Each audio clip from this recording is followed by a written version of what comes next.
ನಮಸ್ಕಾರ nursing friends, welcome back to nurse kit YouTube channel. ಇವತ್ತು ನಾವು ಬಹಳ ಮುಖ್ಯವಾದ ವಿಷಯ ಬಗ್ಗೆ ಮಾತನಾಡೋಣ. ಅದೇನಂದ್ರೆ RGUSH ಹೊಸ BSc ನರ್ಸಿಂಗ್ ಪರೀಕ್ಷಾ ನಿಯಮಾವಳಿ ಪ್ರಕಟಿಸಿದೆ. ಈ ಹೊಸ ನಿಯಮದಿಂದ 5th ಮತ್ತು 6th ಸೆಮಿಸ್ಟರ್ ವಿದ್ಯಾರ್ಥಿಗಳಿಗೆ ನೇರವಾಗಿ ಪರಿಣಾಮ ಬೀಳಲಿದೆ. ಈಗ ಎಲ್ಲಾ ವಿಷಯವನ್ನು ಡೀಟೇಲ್ ಆಗಿ ನೋಡೋಣ. ಹಾಗೂ ಈ ಚಾನಲ್ಗೆ ಯಾರ್ಯಾರು ಮೊದಲನೇದಾಗಿ ಅಥವಾ ಹೊಸದಾಗಿ ಬಂದಿದ್ರಿ, ಎಲ್ಲರೂ ಲೈಕ್ ಮಾಡಿ, ಶೇರ್ ಮಾಡಿ, ಸಬ್ಸ್ಕ್ರೈಬ್ ಮಾಡಿ. ಹಾಗೂ ಕೆಳಗೆ ಡಿಸ್ಕ್ರಿಪ್ಷನ್ ಅಲ್ಲಿ ನಮ್ಮ ವಾಟ್ಸ್ಆಪ್ ಗ್ರೂಪ್ ಮತ್ತು ಇನ್ಸ್ಟಾಗ್ರಾಮ್ ಲಿಂಕ್ ಅನ್ನು ಪ್ರೊವೈಡ್ ಮಾಡಿದ್ದೇವೆ. ಎಲ್ಲರೂ ಹೋಗಿ ಜಾಯ್ನ್ ಆಗಿ.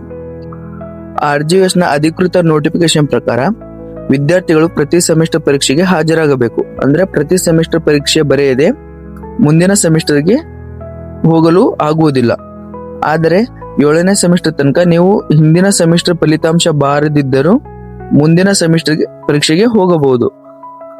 ಆದ್ರೆ 8ನೇ ಸೆಮಿಸ್ಟರ್ ಪರೀಕ್ಷೆ ಹಾಜರಾಗಬೇಕಾದ್ರೆ ಎಲ್ಲಾ ಹಿಂದಿನ ಸೆಮಿಸ್ಟರ್ ಪರೀಕ್ಷೆಯನ್ನು ಪಾಸ್ ಮಾಡಿರಬೇಕು. ಮತ್ತು ಕೋರ್ಸ್ ಪೂರ್ತಿ ಮಾಡಲು ಗರಿಷ್ಠ ಕಾಲಾವಧಿ 8 ವರ್ಷ ಮಾತ್ರ.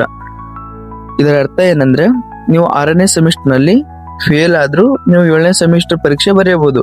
ಆದ್ರೆ ನೀವು 6ನೇ ಸೆಮಿಸ್ಟರ್ ಪರೀಕ್ಷೆಗೆ ಹಾಜರಾಗಿರಬೇಕು.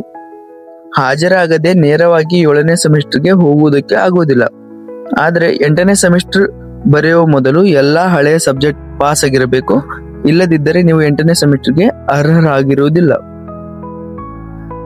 ಈ ಹೊಸ ನಿಯಮ RS6 ಬ್ಯಾಚ್ ವಿದ್ಯಾರ್ಥಿಗಳಿಗೆ ಅನ್ವಯವಾಗುತ್ತದೆ. ಅಂದ್ರೆ ಈಗ ನಡೆಯಲಿರುವ ಪರೀಕ್ಷೆದಿಂದಲೇ ಇದು ಪ್ರಭಾವ ಬೀರುತ್ತದೆ.